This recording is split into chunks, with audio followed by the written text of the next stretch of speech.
भगवान हैं। भगवान के लिए कुछ भी असंभव नहीं है। जब भगवान इस पृथ्वी की रक्षा के लिए शूकर बन सकते हैं, वाराह का रूप धारण कर सकते हैं, तो भगवान मनुष्य क्यों नहीं बन सकते? भगवान मनुष्य क्यों नहीं बन सकते? उनके लिए कुछ भी कठिन नहीं है। और आपका एक प्रश्न था कि ईश्वर के कितने अवतार हुए एवं कौन कौन से हुए, तो हे मुनियों, उसका उत्तर है कि भगवान के तो असंख्य अवतार हुए, गिन नहीं सकते इतने अवतार हुए, परंतु मुख्य रूप से जो अवतार बताए हैं वो 24 बताए हैं। 24, जिनमें से कोई आवेश अवतार, कोई ज्ञान अवतार, कोई कला अवतार, तो कोई पूर्ण अवतार है। कौन कौन से 24 हैं? पहला अवतार है सनकाद ऋषियों का, सनक, सनंदन, सनातन और सनत कुमार। दूसरा अवतार शूकर के रूप में वाराह भगवान का। तीसरा अवतार नारद जी के रूप में। चौथा अवतार नर नारायण के रूप में। पांचवा अवतार कपिल देव के रूप में। छठवां अवतार दत्तात्रेय के रूप में। सातवां अवतार भगवान ऋषभदेव के रूप में। आठवां अवतार यज्ञ नारायण के रूप में। नौवां अवतार पृथु के रूप में। 10वां अवतार मत्स्य के रूप में। 11वां अवतार कच्छप के रूप में। 12वां अवतार धन्वंतरी रूप में। 13वां अवतार मोहिनी रूप में। 14वां अवतार भगवान का वामन के रूप में हुआ। वामन भगवान की कथा तो आप सबने सुनी होगी। 15वां अवतार भगवान का नरसिंह के रूप में हुआ। नरसिंह भगवान की भी कथा सुनी होगी। 16वां अवतार भगवान का परशुराम जी के रूप में हुआ। 17वां अवतार वेदव्यास जी के रूप में हुआ। 18वां अवतार मर्यादा पुरुषोत्तम भगवान श्री राम के रूप में हुआ। और 19वां अवतार बलराम जी के रूप में हुआ। बलराम जी को भी भगवान का ही अवतार माना गया है। 20वां अवतार हमारे छेल छबीले नटखट माखन चोर भगवान श्याम सुंदर श्री कृष्ण के रूप में हुआ। भगवान श्री राम का और भगवान श्री कृष्ण का ये दो जो अवतार हैं, ये पूर्ण अवतार हैं। पूर्ण अंशों के साथ भगवान ने ये 2 अवतार लिए थे। 21वां अवतार भगवान का हंस, 22वां अवतार है ग्रीव, 23वां अवतार बुद्ध और 24वां अवतार कल्क। 24वां जो अवतार है कल्क के रूप में, वो अभी भगवान का हुआ नहीं है। अभी कौन सा युग चल रहा है मैया? कलयुग चल रहा है। और इस कलयुग के अभी 5100 वर्ष बीते हैं। जब इस कलयुग के 800 वर्ष रह जाएंगे, 800 वर्ष, और टोटल इसकी आयु कितनी है? 4,32,000 वर्ष। अभी कितने बीते? 5100। और जब कितने रह जाएंगे? 800। तब भगवान का एक कल की अवतार होगा। कहाँ होगा? उत्तर प्रदेश में मुरादाबाद जिले में संभल नाम के गांव में विष्णु यशा नामक ब्राह्मण के घर भगवान का एक कल की अवतार होगा। विष्णु यशा ब्राह्मण के घर भगवान का एक कल की अवतार होगा। अभी ये हुआ नहीं है। इस प्रकार ये परमात्मा के 24 अवतार हैं। आपका प्रश्न था कि भगवान के स्वधाम गमन के पश्चात ये धर्म किसकी शरण में जाता है? तो मुनियों, भगवान के स्वधाम गमन के पश्चात ये धर्म श्रीमद् भागवत कथा की शरण में जाता है।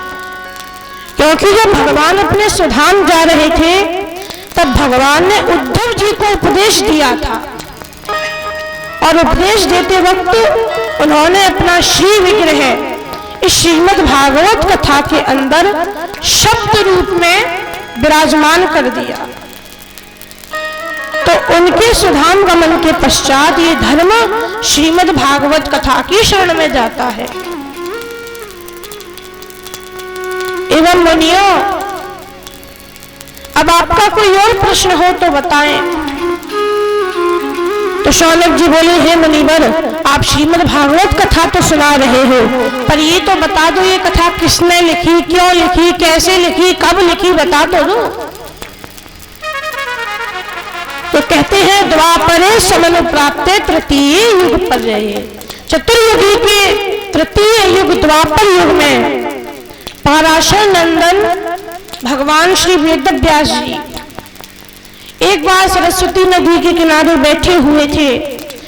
कलियुगी जीवों के कल्याण का मन में विचार आया तो इन्होंने वेद की व्याख्या करी। पहले एक वेद था, उसकी व्याख्या करके कितने वेद बनाए? 4 वेद। कौन कौन से? ऋग्वेद, यजुर्वेद, सामवेद और अथर्वण वेद। ये 4 वेद बनाए। पुराण लिखे, शास्त्र लिखे, उपनिषद लिखे, फिर भी मन को शांति ना मिली। बस यही विचार आता रहा कि कलयुगी जीवों का कल्याण कैसे होगा। तो एक बार की बात है, नारद जी इनके पास आए। नारद जी से इन्होंने यही प्रश्न किया कि महाराज हमें जरा बताओ, कलयुगी जीवों का कल्याण कैसे होगा। हमने इतने पुराण लिखे, शास्त्र लिखे, महाभारत लिखा, उपनिषद लिखे, फिर भी मन को शांति नहीं मिल रही। तो आप ही बता दो कि भगवान इन कलयुगी जीवों का कल्याण कैसे करेंगे। तो नारद जी बोले कि हे व्यास जी, आपने ये सब तो लिख दिया, परंतु अभी इन सब से संत प्रसन्न नहीं हुए। संत किससे प्रसन्न होंगे? जब उन्हें भगवान की लीलाएं श्रवण करने को मिलेंगी। आज दूसरा ही दिन है, आपको इतना आनंद नहीं आ रहा होगा। जब 5वें दिन की कथा चलेगी ना, तब आप देखना हमारे कन्हैया की जब लीला चलेंगी तब कितना आनंद आएगा। अभी तो दूसरा ही दिन है। नारद जी कहते हैं कि संतों को तो भगवान की लीला में आनंद आता है, इसलिए आप कोई ऐसा पुराण बनाइए जिसमें भगवान की लीला भी हो एवं सृष्टि के बारे में, आदि सभी के बारे में ज्ञान भी हो। उसमें जीव के परम धर्म का निरूपण कीजिए, क्योंकि जब संत प्रसन्न हो गए ना, तो ये समझ लो कि भगवान स्वयं प्रसन्न हो गए। मैं किसी और के ऊपर नहीं कह रहा हूं, मैं अपने ही ऊपर कह रहा हूं। मैं ब्रह्मा जी का पुत्र कैसे बना? किसी को पता है नारद जी ब्रह्मा जी के पुत्र कैसे बने? नारद जी के पूर्व जन्म में नारद जी कौन थे? किसी को पता है? नहीं पता हो तो जान लो। नारद जी स्वयं अपना पूर्व जन्म सुनाते हैं। कहते हैं, मैं पूर्व जन्म में एक दासी का पुत्र था। दासी का पुत्र जो कि बड़े बड़े सेठों के यहाँ काम करती थी। एक बार कुछ ब्राह्मण हमारे गांव में आए हुए थे, तो जो बड़े बड़े सेठ थे वो ब्राह्मण भक्त थे, तो उनकी सेवा करते थे और उनकी सेवा में उन्होंने मेरी माँ को नियुक्त किया था। मेरी माँ उनकी सेवा करने जाती तो मैं भी अपनी माँ के साथ चला जाता। वो संत कथा करते तो मैं कथा सुनता, भगवान का भजन करता रहता। इस प्रकार कुछ माह बीत गए। जब वो संत जाने लगी तो मैंने उनसे प्रार्थना की कि प्रभु मुझे भी अपने साथ ही ले चलिए, मैं जाकर के भगवान का भजन करूंगा। तो संतों ने मना कर दिया, कहा तू अपनी माँ का इकलौता बेटा है, हम तुझे नहीं ले जाएंगे, अपनी माँ से आज्ञा ले ले, आज्ञा वो दे देगी तो हम ले जाएंगे, हमें कोई दिक्कत नहीं। तो नारद जी बोले कि व्यास जी मैंने माता से पूछा ही नहीं, क्योंकि मुझे पता था मैया तो कभी आज्ञा नहीं देगी, इसलिए पूछा ही नहीं। लेकिन मैंने संतों से कोई दूसरा उपाय पूछा तो उन्होंने मुझे वस्त्र दे दिए, माला दे दी, मंत्र दे दिया। बोले कोई जरूरत नहीं है घर से बाहर निकलने की, भजन करना है तो घर में ही बैठकर भजन करो, जरूरी थोड़ी है कि घर छोड़कर के वन में जाओ, भजन तो कहीं भी हो सकता है, इसलिए घर में ही बैठकर भजन करो। तो मैं घर में ही बैठ करके भजन करने लगा, भगवान का नाम जपने लगा। धीरे धीरे धीरे मेरा हृदय शुद्ध होता गया। और व्यास जी एक बार की बात है, मेरी माँ गाय दोहन के बाद लौट रही थी, सायंकाल का वक्त था, अंधेरा हो गया था, तो जंगल का रास्ता कुछ दिख नहीं रहा था। मार्ग में एक सर्प पड़ा हुआ था, मेरी माँ का पैर उसके ऊपर रख गया और सर्प ने उसे काट लिया। मेरी माँ की मृत्यु हो गई। तो एक ने आकर के मुझे बताया, मैंने माँ का संस्कार किया और उसके बाद जिस ओर वह संत गए थे वहां जाने लगा। पर अब वो संत कब के गए, मुझे कहाँ मिलते। एक सरोवर के बगल में बैठ करके मैं वहीं भगवान का भजन करने लगा और अचानक मेरे मन में भगवान की छवि आ गई। मैं उसकी खूब आनंद लेने लगा, परंतु अगले ही क्षण वो छवि गायब हो गई। अगले ही क्षण वो छवि गायब हो गई। मैं रोने लगा तो आकाशवाणी हुई, बेटा नारद तू चिंता मत कर, इस जन्म में नहीं तुझे अगले जन्म में मेरे दर्शन प्राप्त होंगे। और व्यास जी उसी आकाशवाणी की बात को सुनकर मैं भगवान का भजन करते रहने लगा।